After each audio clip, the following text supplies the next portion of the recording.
Google ని విశాఖపట్నానికి తీసుకొస్తున్నాం. ఆ రోజు మన ప్రయాణం మైక్రోసాఫ్ట్ ఐటీ ప్రమోషన్, ఇప్పుడు మన ప్రయాణం గూగుల్ ఆర్టిఫిషియల్ ఇంటెలిజెన్స్.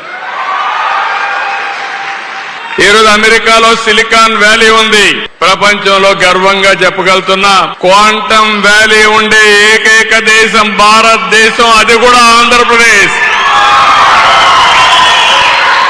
మనం కూడా స్పీడ్ పెంచాలి, ఇంకా ఐటీ స్పీడ్ కూడా పెరగాలి, క్వాంటమ్ స్పీడ్కి వెళ్ళాలి. కాదు, మీరందరూ కూడా క్వాంటమ్ కంప్యూటర్కి ఆల్గరిథమ్స్ రాయాలి. ఇప్పుడు నేను అందుకనే ఆ రోజు చెప్పాను ఇంటికి ఒక ఐటీ అన్నాను.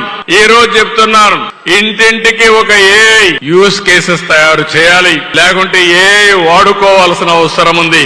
ఆ రోజు ఉద్యోగాలు చేయమని చెప్పి తర్వాత పారిశ్రామికవేత్తలుగా అమ్మన్నాను. ఈ రోజు చెప్తున్నాను మీ అందరికీ, 1 ఫ్యామిలీ 1 ఎంటర్‌ప్రెన్యూర్, ప్రతి ఒక్క ఇంట్లో ఒక పారిశ్రామికవేత్తను తయారు చేయడమే ఈ ప్రభుత్వం యొక్క లక్ష్యం.